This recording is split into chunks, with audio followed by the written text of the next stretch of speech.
Come out to the Ian Henderson Antique Mall at 600 South Broad Street. They're open Monday through Saturday 10 to 6 or Sunday 12:30 to 6. Shop until you drop at the Ian Henderson Antique Mall. If you're currently looking for a place to live, there is a 3-bedroom, 2-bath, 2-car garage house for rent. Also, there is a 2-bed, 1-bath apartment for rent. Contact 770-267-7368. Green, green, green. It's your home, it's your dream. Radon testing, keep it healthy and clean. Make it green, green, green. Making it green starts from the ground up, so make sure the air in your home is healthy for your family to breathe. Test your home for the presence of radon. Go to epa.gov/radon. Make it green, green, green. There will be an estate sale Friday and Saturday, August the 17th and 18th at 370 Pleasant Valley Road in Good Hope. Come out and see all the household items and tools.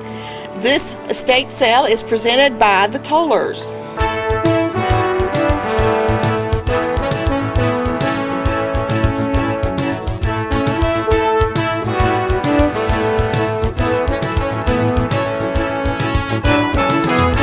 Hello everyone, Frank Whitley, Walton Entertainment Sports, and of course the high school football season gets underway this month for Georgia High School Association member schools here in Walton County. Let's take a look at the schedule for Friday, August the 31st. That's Friday, August the 31st now.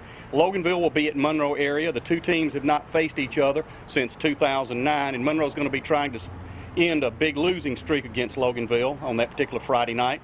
Social Circle will play at Strong Rock Christian. First Presbyterian Day will be at George Walton Academy, and Woodland of Stockbridge will play at Walnut Grove. Once again, that's the high school football schedule for Friday, August the 31st, this month, the opening of the high school season for member schools of the Georgia High School Association here in Walton County. Frank Whitley, Walton Entertainment Sports.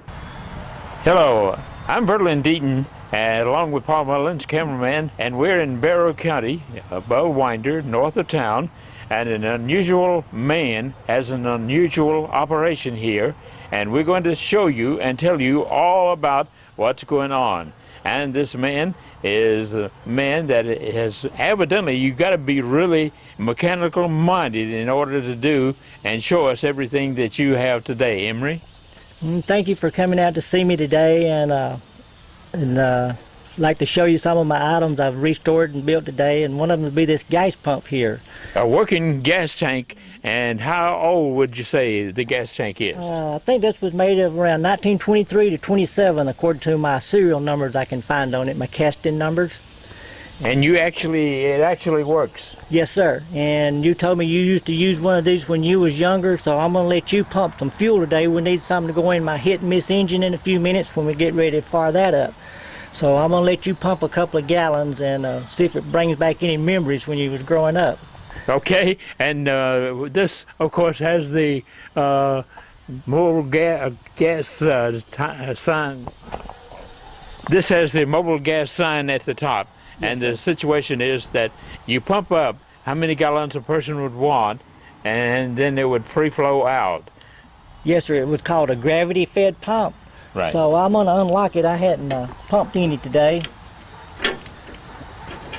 This is what the storekeeper would do at nighttime. He would lock the pump up here, and he would unscrew this handle and remove this handle. And then there's another cover on the bottom to lock it. You can only buy 1 full gallon at a time back in the 20s. We can buy from 1 to 10 gallons. So let's get about 5 gallons today for this hit and miss engine. So I'm going to go to about number 5 slot.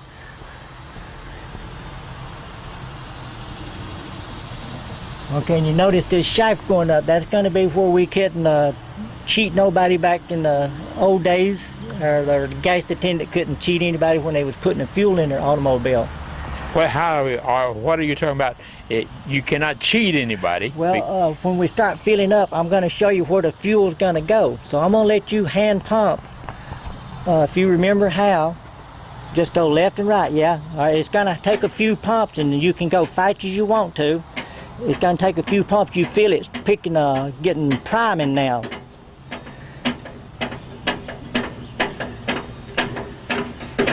Okay, I think we primed it. Yeah, go fast. You can't overfill it. Yeah, you have to go faster.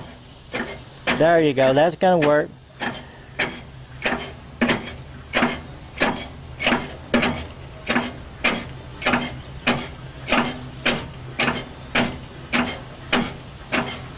I may come back down to 2 gallons. That'll be enough today for this engine.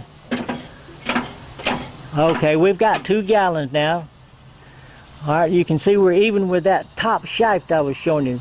It's overflowing now. We couldn't, it won't pump no more. We can't get 2.5 or we can't get 3 because it's going to dump it back in the reserve tank. So you cannot overfill. Right. We can only get 2 gallons, and we can't get 2 gallons and 1/10 or. Right. And.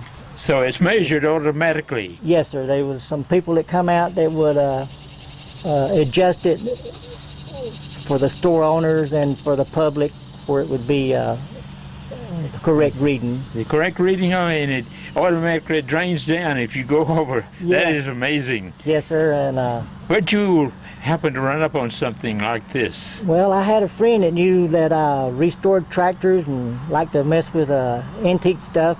And he called me one day and told me about having it. And I first told him no, I wasn't too interested. And so I waited a couple of weeks and then got to think about that. Sure would look good in my shop with some of my old trucks and my hit and miss engine. And then I did a little research, and it's not many of them out there that work. And so I was interested in getting one working. And so I called him back, and he said, yes, he still had it. He didn't want nobody else to have it. He was saving it for me. Good. So I went to look at it and had to bring that thing home. It got interested. Yes. Well, I'm going to take the microphone and let you drain the gasoline down to go in your hit and miss engine. I'm going to go get a jug to put some in. I'll be back in a minute. All right, so I'm going to put maybe about 2 gallons, 1 or 2 gallons in this jug, just enough to crank the engine this morning. All right, so you're about to put the pump You got it cut spout off? in. All right, come on. There it goes. He's putting it in his tank. So nobody can be cheated by using a pump like this, because it cannot go over. And the only thing up, Emery, you have something here that's unusual. A lot of people have never seen a pump like this, a gasoline pump like this. They used to, when people would put their vehicle up to the pump, they'd have to get up, have the store owner or service station owner to come up, and if they said, I want 4 gallons, he'd have to pump it until 4 gallons, and then it would free flow out as you did right there. Yes, sir, that's correct. And I got a friend that his grandmother run a grocery store and had a gasoline pump, and it was across the street. And she would take this handle off every time she put some in the automobile or truck. And somebody wanted some fuel, they'd park across the street where the pump was. She would walk across the street with a handle and put the handle on and pump it and bring the handle back to the store to keep anybody from getting it if she was busy and didn't see them. Oh, really? Uh-huh. So a safety measure. Yes, sir. All right. So it's what pump you have here. Let's go farther and let us look at some other things that you have here at your home, just north of Winder, Emery. Okay. Well, let's see. While we're speaking there, there's a lot of different pumps out there, but this one is called a Fry. This was a Fry 10-gallon pump. And that would be because that would hold 10 gallon in this glass. There was some with 5 gallon and 10 gallon. Okay. Any other features? That's about all I know about them. I've Okay. never had too many of them before. All right. What's next? Well, let's go. I'm going to put this fuel in the hit and miss engine, and we'll see about getting it ready to crank in just a minute. Do some oiling and priming and see if this thing will fire up.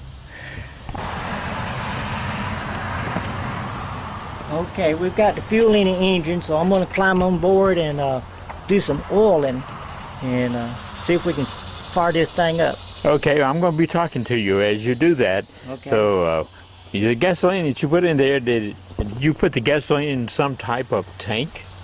Yes, sir. I have a reserve tank that I built for my pump. that would hold maybe about 10 gallons.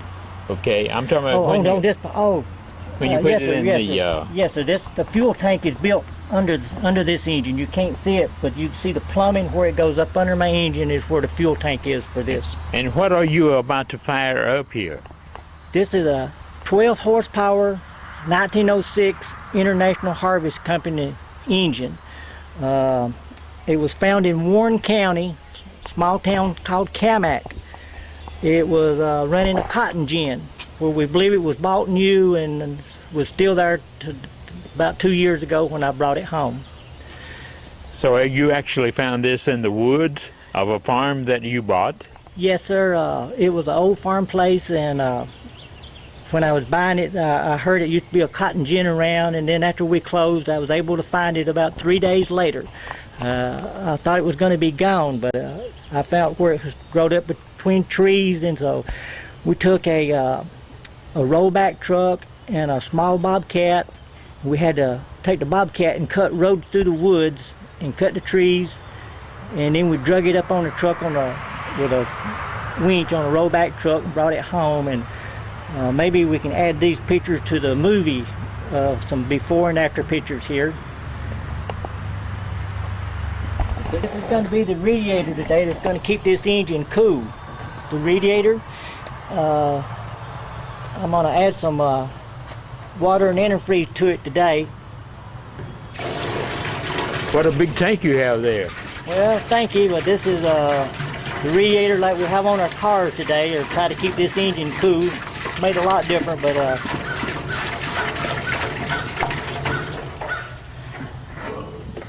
when I found this engine, they had dug a well that they used water to keep the engine cool with, but since I don't have no well close by, I had to add this cooler to it. Yes, sir.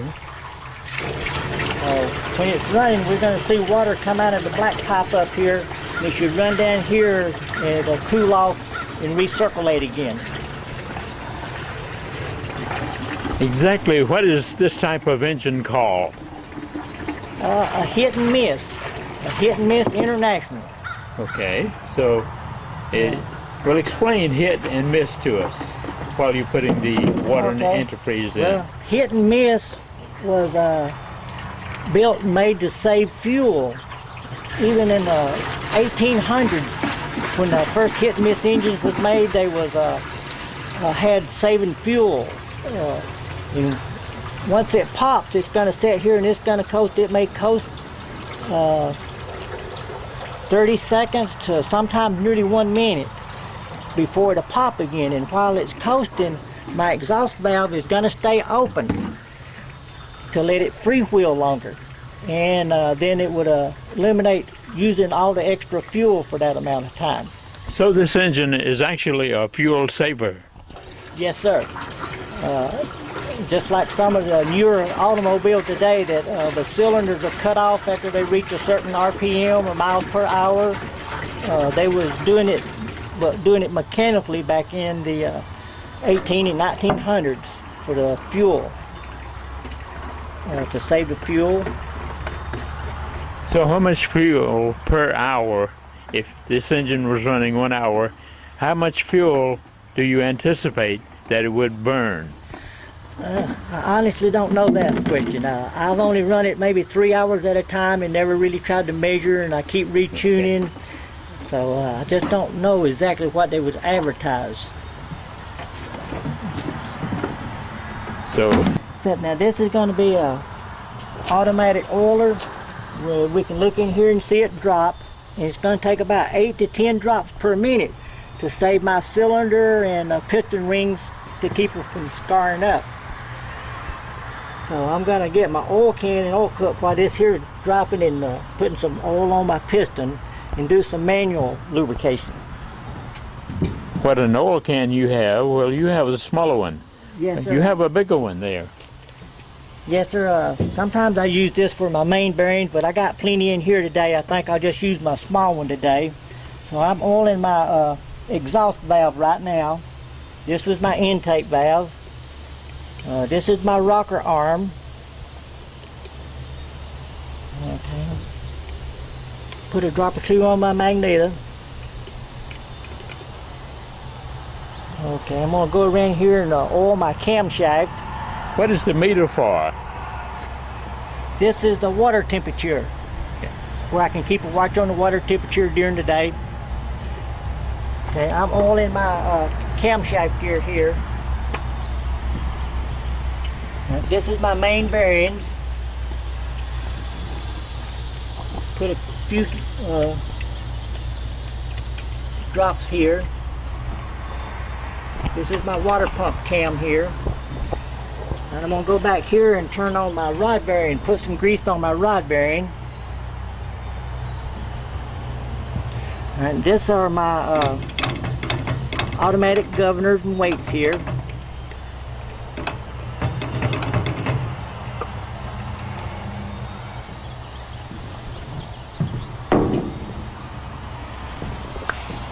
Okay, this right here is going to be, I'm going to take about half my compression off. I can't turn this thing with all the compression on it. So here's a mechanical release that's going to let me take some compression off of it. And this is my fuel pump. All right, I'm going to have to prime my carburetor manually by hand here to get some fuel to my carburetor, which is here. I'm going to remove this cover. While I'm pumping,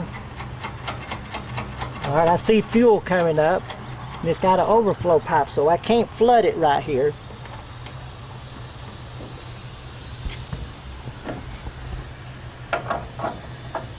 Okay, now here's my choke, so I'm going to turn the choke on.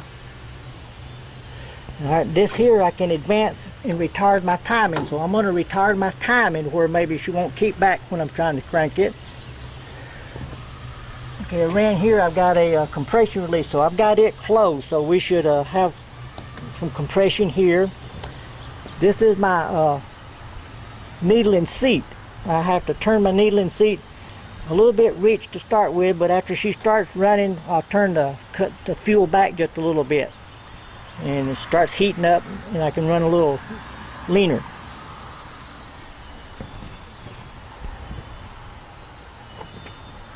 Okay. Kind of check everything. There's so many things. Sometimes I'll skip something if I don't go back and check myself. So I believe I'm ready and safe to turn it now and see what it should do.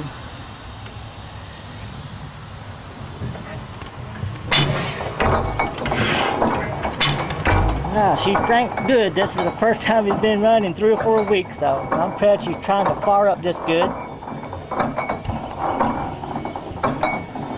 We'll let it pop 2 or 3 times before I start coming back with my advancing my timing. And I'm still running on about half compression. I'm going to advance the timing this time, so it should gradually get louder every pop next 2 times.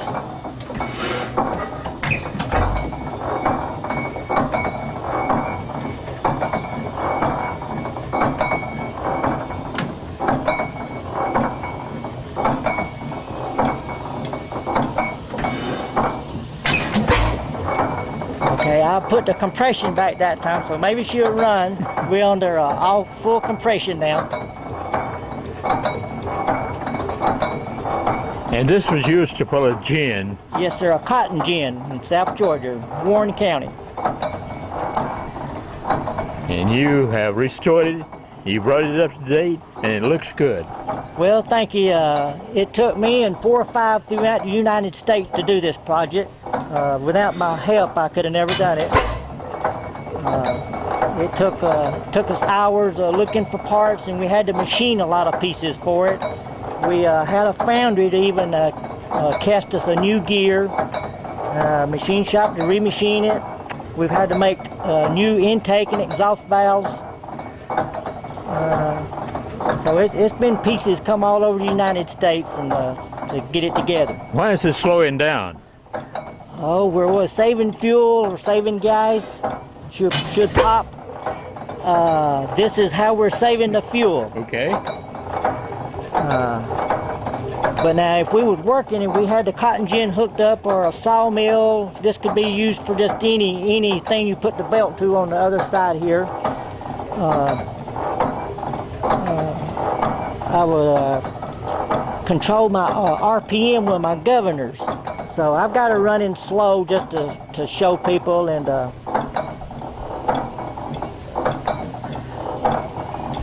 And we were talking before we started recording that the thing weighs 2 tons. Yes, it's 4,000 pounds, just the engine. 2 tons. So I've had a special trailer built. I've got her bolted down here. We should stay on this trailer, never have to take it off. That would be a chore. Yes, sir, it is. It was a chore getting it on. It took me about a day, spending some time, come up with it real slow.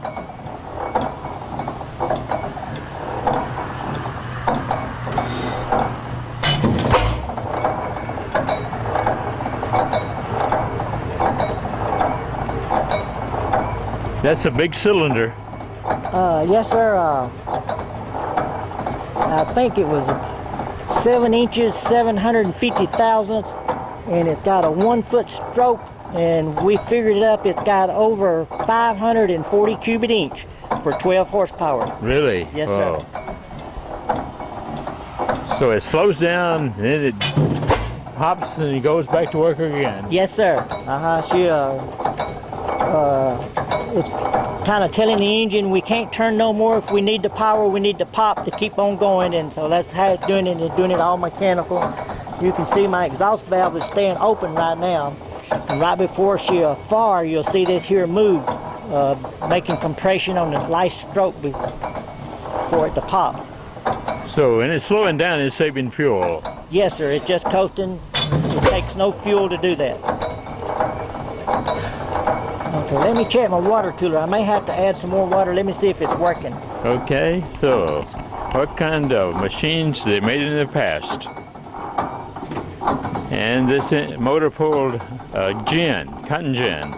So it's been restored, and it really looks good too. A lot of you people have never seen anything like this. There have been actually smaller ones, but I've never seen one this big. Everything running okay? Oh, I turned my water on. It should start circulating in just a minute or two. It had to prime itself, and it was completely dry before you got here this morning, so it may take a little while to pump the air out of it. I believe you told me that whenever it's running and when it does pop, it makes the front end of your pickup truck that you pull it with jump up. You can see the back of my truck go down a little bit. We may take a picture of that in a few minutes and show when it pops or making some torque. It moves my truck a little bit. And I can change the RPM by moving my springs more or less. I think this was about a 300 RPM engine. I'm only running maybe about 70 something RPM just to save and preserve it. No need to make it work harder than we have to.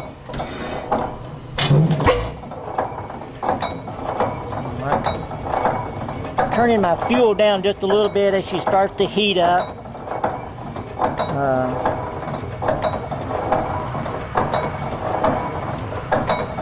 To save a little fuel and make it run a little better.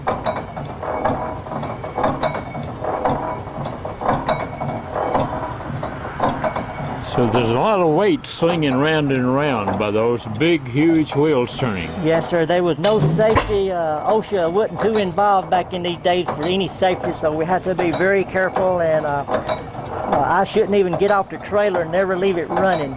If something mechanical was to go wrong, not work, function right, it would just keep popping until she over-ribbed and slung something apart, and could be dangerous if something broke or wheel come off. It could hurt somebody.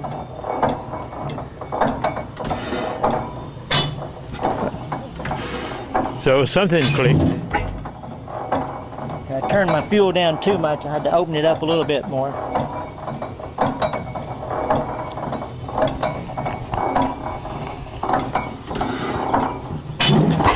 Emery, let me ask you, how did you learn about this? Did you read books, or how did you learn about the operation of a motor like this? Well, I didn't know anything about hit and miss engines.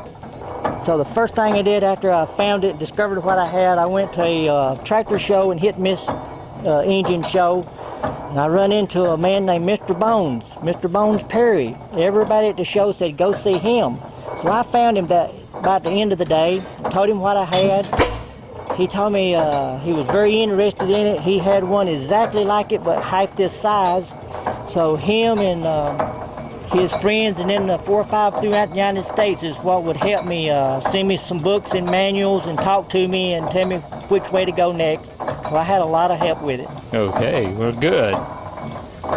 So it slows down, then of course when it gets down to a certain point, it pops and starts all over again. Yes, sir. You'll think she ain't gonna turn no more, but then that's when it's time to fire to keep her running.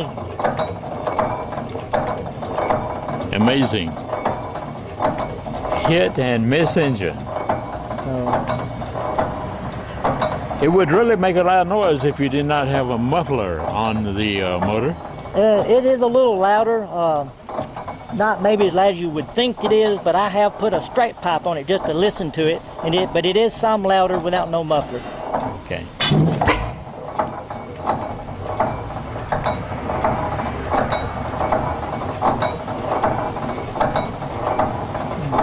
I don't see my water pumping yet, so it hasn't got primed. I don't know what's taking so long today. I may have to add some more water in a few minutes. It's not picking it up.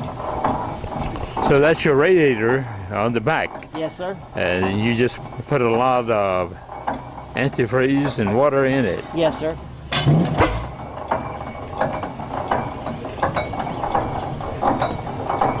Yes, sir. I see it's priming now. It's trying to pick up a little water, so it should start coming down a little bit more in just a minute.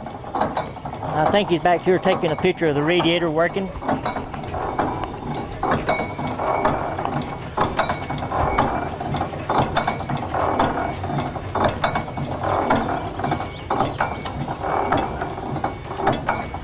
There's a lot of operation to a cotton gin. I mean, a lot of different,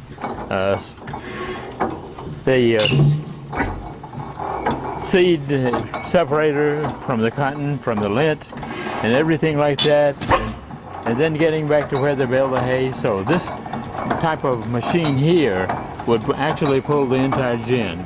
Yes, sir. I don't know a whole lot about a cotton gin. I brought a small one home. That's going to be my next project. If there's anybody out there interested in cotton gins or willing to give me a little help with one, it's a Continental, maybe about a 40 blade.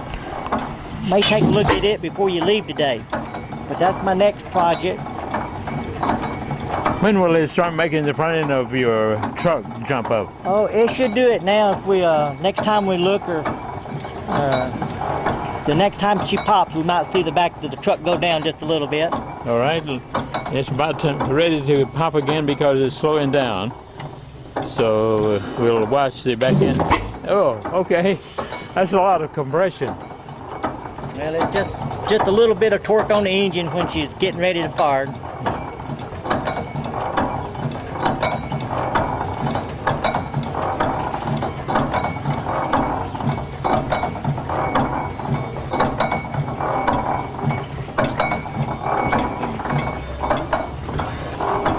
We're going to close out on this hit and miss engine here, and I appreciate you cranking it up, showing us everything about it.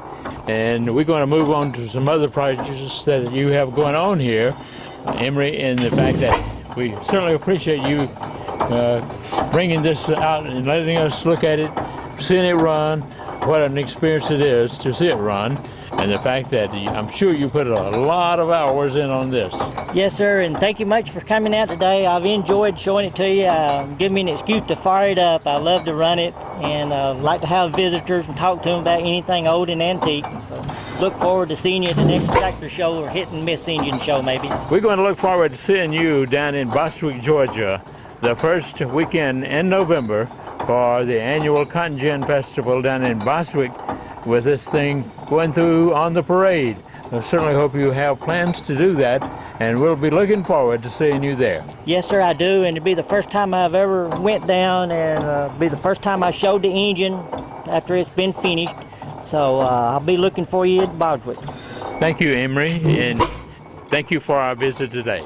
Thank you for coming.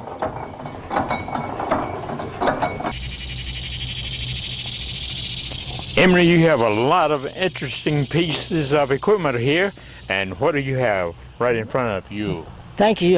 This is a small cotton gin. I think it's about a 40 blades. About 40 blades is how they determine the size of one, and which is a small one. It'd be too small for my hit and miss over here, but it's one I've accumulated, and maybe be my next project.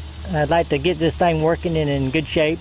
I got to get some help with it, find some old timers that's like something like this or that's been around one. I'm unable to find any manuals or much detail about it, but I believe it's a Continental and it could be the late 1800s. So if anybody wants to help with this thing, I'd be glad to listen to them talk to me. Okay, how can they contact you? Try my home phone number, 678-425-6230. Call that number and get in contact with you about if they have any knowledge about this type of cotton gin. Yes, sir. I'd be love to save it, and might let somebody else have it if they had a good place to put it, or get it back in good shape again. All right, so it's a small cotton gin. Yes, sir. How many bales would a bale have a year? A bale, not a year, but a week. Oh, that's where I don't know. That's where I need some. Right. I need some You help. need some more information. Yes, sir. Very good. It looks nice and in good condition. Well, it's just a few pieces. I don't think it would take a lot more work to get her going. Most of it looks like it's here. Okay, bell driven. Yes, sir. Thank you. Emery, you also have a good collection of antique tractors, and what we're looking at right here is a John Deere. Yes, sir. 1948 John Deere M. It's one I restored 3 or 4 years ago, and rebuilt the engine and bored it out, shaved the head, and put a pulling cam in it, and polished and ported the carburetor and intake. And it's pretty powerful for a little M. I took it to a few tractor pulls. I didn't win with it, but I got the power and torque. Okay, so the feature of this particular tractor here, what year model is it? Do you know? Oh, 1948. 1948? Yes, sir. And has it actually been in the field, or do you know? Yes, sir. It was pretty well worn out when I got it. Okay, but you restored it, and it really looks good. And it's a John Deere M? Yes, sir.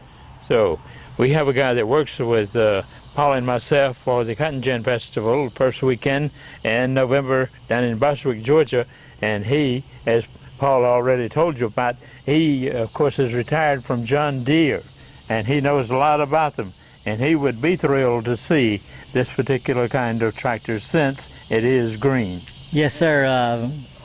These tractor people, some are John Deere people and some are Alice Chandler, but I like them all. And if I can get some trailers, I may bring some of my tractors down for this parade when I bring the hit and miss this year. Okay, that's good. Can you crank this for us? Yes, sir, if you got just a minute. Okay, go right ahead and let us hear it run. Of course, it's going to skip. That's the nature of this year model John Deere. That's why they was called the Johnny Poppers. We think they're skipping, they're really running well, but they have a popping sound.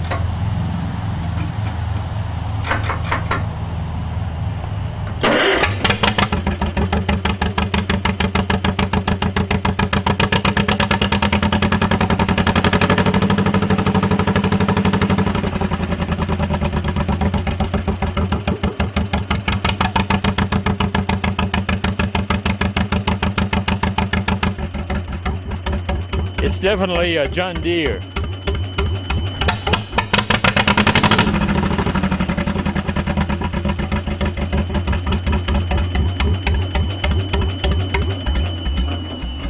Emery, of course, you have a good selection of antique tractors here. Right now, we're viewing an Alice Chalmers. Tell us about what type of tractor it is in the way of operation and what is the year model. Yes, sir. This is a Alice Chandler 1944 two-fuel engine, WC. When I found it, it was had some trees growing between it. I had to cut some small trees to get it out of the woods, and what made me interested in it was it being the two-fuel engine. And my friend was telling me about it had handbrakes on the left and right, and I said, well, I want to go see this thing. So after I saw it, I wanted to bring it home and restore it. So that's what I've done, and I've took it to a few antique tractor pulls and never done real well with it. By being a two-fuel engine, I'm low compression, and so it's hard to compete with higher horsepower engines. So the handles on the fenders, near the fenders on the tractor, near the driver's seat, if you want to turn right, you pull those handles and that puts the brakes on and gives the tractor a greater turning power. Yes, sir. You could get to the end of the row and turn your wheels left or right, and then pull lock whichever wheel you wanted to with one of those long levers. And it almost takes 3 hands to drive this tractor. And you only have 2, so. Yes, but sir. It's a nice, strong-looking tractor, and the fact that you got it in such beautiful shape. Well, thank you. It took me a couple of years, and it turned out pretty good. I've just enjoyed working on it in my spare time, and maybe take them to some parades and tractor shows someday. I notice it has a sticker on it, WC. What does that mean? Alice Chandler WC. That was just letters, like the John Deere M. I don't know what the M really stands for. WC was just something that type of tractor. Okay, all right. And you had to redo the motor on this one too? Yeah, yes, sir. I rebuilt the engine, overhauled it, and got everything mechanical. Everything's in good shape now, mechanical, and I've added a few pieces. I found this here pulley out west that would run a belt for some equipment in the field, and I found some headlights. So I've added a few pieces that was missing to put everything on it that come out on a WC back in 1944.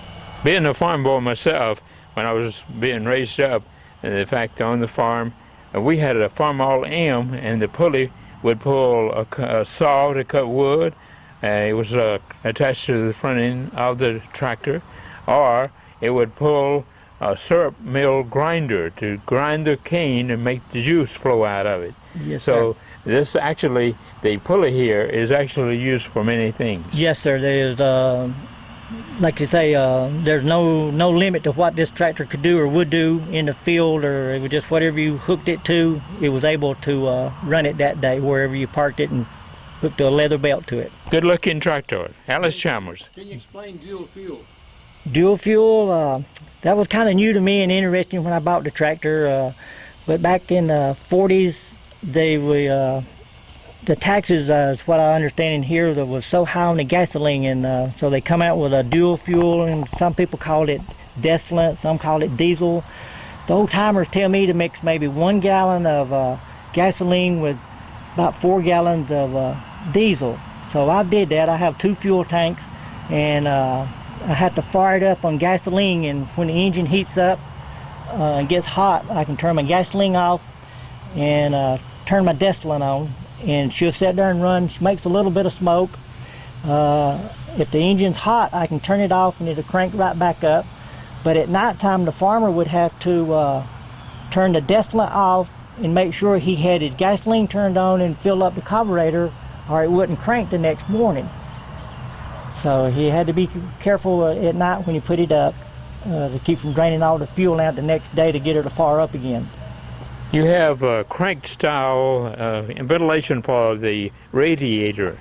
Yes, sir. I have some louvers in here that has a small crank right here, and this here opens and closes these louvers. And you could close them to heat the engine up quicker if you wanted to run distillate that day, or maybe in the wintertime get the engine to warm up a little bit faster, and maybe during the day if it was real cold working. Let's go look at another big tractor that you have. All right, and another one of his tractors that he has restored. And Emery, this is a huge machine here. Well, thank you, and it's about 82 PTO horsepower, I believe. It's a Case David Brown, and I believe David Brown came from England, and Case bought him back to the United States. And I found this one down on an old farm in Warren County. It was rusted all to pieces, the clutch was stuck, and in pretty bad shape. And so I brought it home, got my clutch unstuck, and decided to restore it. And I think I'll take this one back down to the farm and make it work one of these days. And, really? Yes, sir. And I've took it to a few antique tractor pulls, and she does pretty good. So I'm looking forward to taking it to a tractor pull this winter. I guess be this winter in Gwinnett County. It's a 1410, and that is the number of this size tractor. Yes, sir. They made some 900. They made a lot of David Brown with different numbers. They even made some tractors a little bigger than the 1410, but they was some a little smaller and larger. This is closer to the larger tractors. Emery, this has got to be a horse of a tractor because of its size, its engine, and everything like that. Well, it is. It was a good working tractor, and I think a lot of people liked them, and it seemed to be pretty powerful. And of course, it's got power steering. It drives and handles real good. So I'm looking forward to getting it down on the farm and doing some work with it, maybe this summer, later on. Well, don't do it before we have the tractor parade in Bostwick, because I want you to enter all your tractors and your hit and miss engine in the parade they have there. Well, I'm going to try to bring a lot of them, and so I'll try to see and be there. A lot of people like it and want me to do that, so maybe I can send some before and after pictures of some of my pieces I've done today. Most of them was in bad shape when I got them, and I've enjoyed restoring them. Give us your phone number one more time. 678-425-6230. That's how you can get in contact with Emery. Emery lives north of Winder, just south of Winder, and the fact that he is really mechanical minded, that's proof of the pudding because of what you have seen in this particular interview with Emery, and the fact that all of the equipment that he has restored. You have a gold mine. Oh, well, thank you. It's not a gold mine. It's just something that's kept me busy and occupied, and find a lot of people that has interest in it. And you're retired from a chewing gum company. Yes, sir. I retired from a Wrigley chewing gum company and worked with them a little over 30 years. Well, you know how to stick things together. Well, I hope so. Okay, Emery, it's our pleasure. And thank you for letting us come up and on your farm here above Winder and give us a good interview that you have done, and the fact that we appreciate you very much. Oh, well, thank you very much for coming, and look forward to seeing everyone at the tractor shows and tractor pulls. All right. Thank you again, Emery. And Berlin Deaton along with Paul Mullins. Let me shake you. Okay. Glad to meet you and be here today. Thank you, sir. We've been planning this for about a month, haven't we? Yes, sir. Oh, yes, sir. So, again, thank you for letting us come up. And you have some good-looking equipment, and good luck to you. Well, thank you, sir.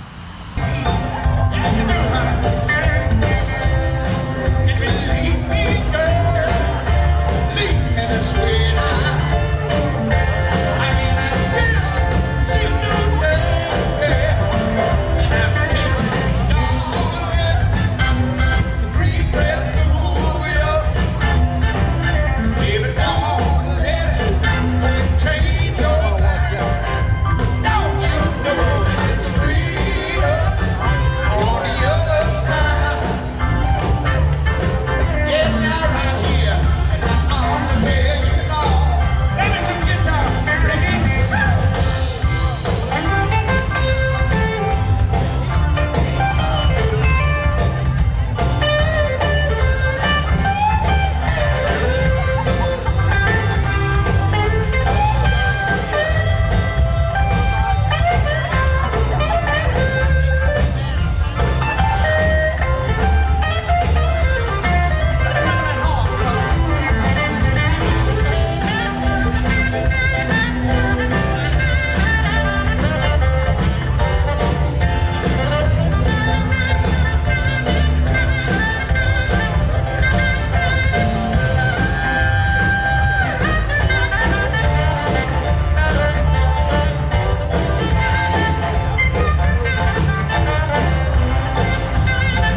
actually, we're doing a few jobs.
Hello everyone, Frank Whitley, Walton Entertainment Sports, and all you Monroe area sports fans who usually attend the annual Steak Supper fundraiser sponsored by the Monroe Area High School Booster Club, take note.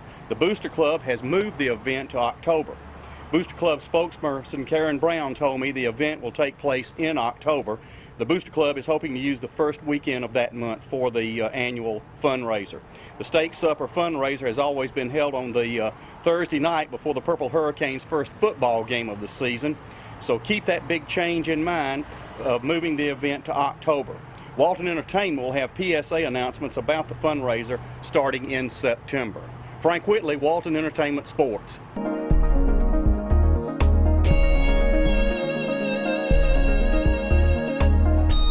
Hey there, I'm Emily Russell reporting to you from downtown Monroe. We're so glad you're joining us today. We've got so many exciting things going on around town as usual, and just wanted to take an opportunity to share some of those things with you.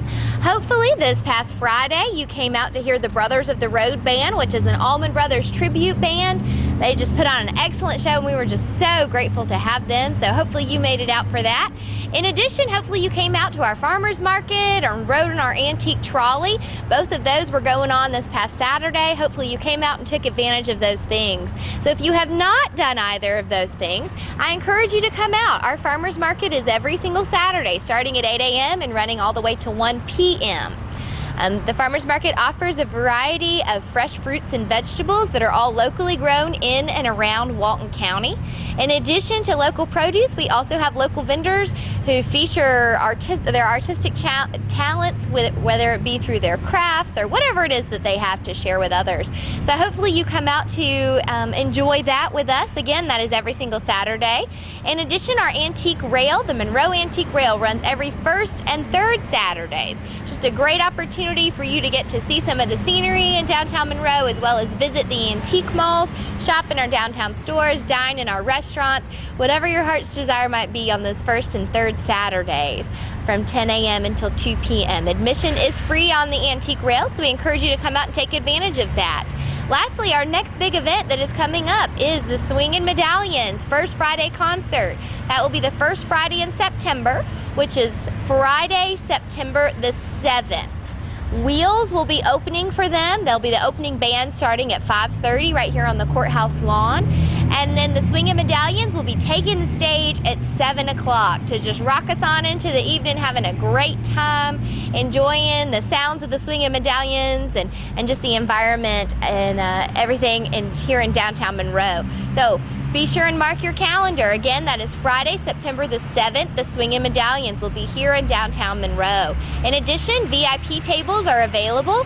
Please give us a call at the development office for information on those. That number is 770-266-5331. If you haven't been in downtown Monroe lately, be sure to stop on by. We've got so many wonderful things going on. We have wonderful business owners down here. Just a great shopping variety, a great dining variety, whether it be a night out or a day out that you're looking for. We have what you're looking for here in downtown Monroe. So please come out. We hope to see you around downtown. Again, my name is Emily Russell, and I'll see you around town.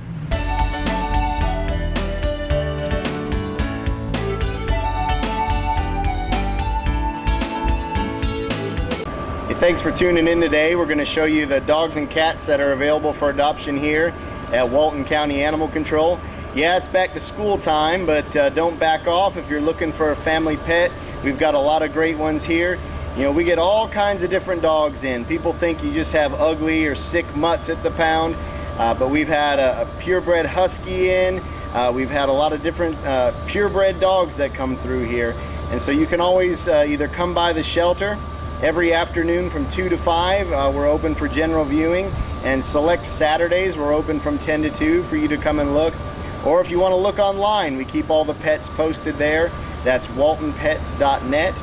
You can see there all the dogs and cats that are in the shelter.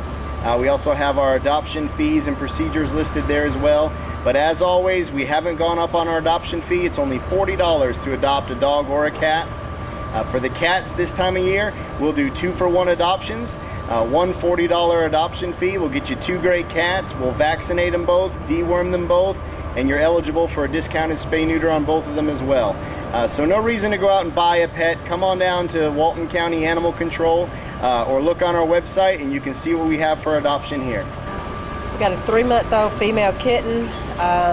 She's very friendly. She's a little nervous about being outside. We got the dogs over there. but she's very sweet and needs a really good home. Thank you. This is Onyx. She's a 2-year-old black and tan Rottie. She's available for today for adoption, and she's very good and very good on the leash. Come on, girl. A male and a female mix, probably about 3 months old, looking for a good home. This is Nikita, female. She's probably about a year old, very sweet, seems to get along with other dogs. She doesn't seem aggressive towards anybody. She loves people and other animals. I'm not sure about cats, but she doesn't mind other dogs. Very sweet dog. She's up for adoption. Need to come get her fast. This is Sox. He's a pit mix. He's about 3 years old. He's not neutered. He's really sweet. He's got a lot of energy, and he could really use a good home. Come on. I have here a little black kitten, female, about 6 months old, and it's just a beautiful cat. And we'd love for you to have able to come out here and get this cat. It needs a good home. Lab hound mix. Her name's Sophie. She's about 4 years old. Not spayed. Looking for a good home. We have an Australian Shepherd mixed puppy. It's a female. She's about 3 months old. She's very sweet and very friendly. There you go. All right, this is Basset Hound, female, 2 years old, Basset/Pointer mix, and should be available for adoption here soon.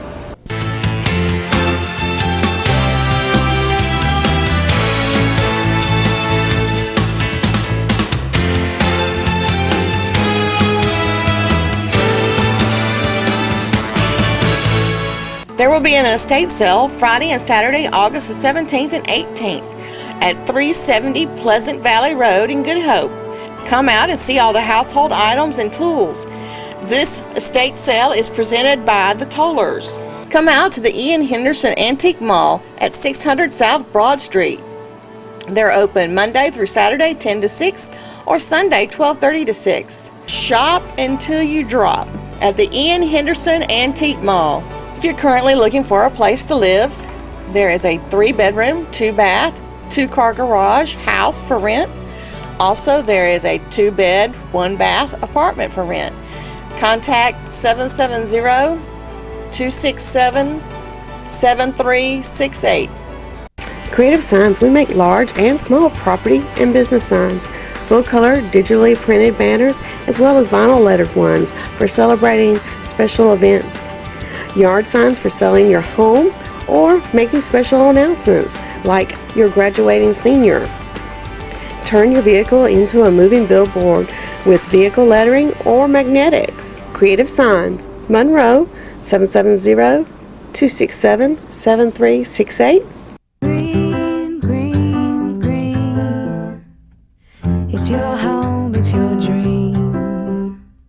Radon test and keep it healthy and clean. Make it green, green, green. Making it green starts from the ground up, so make sure the air in your home is healthy for your family to breathe. Test your home for the presence of radon. Go to epa.gov/radon. Make it green,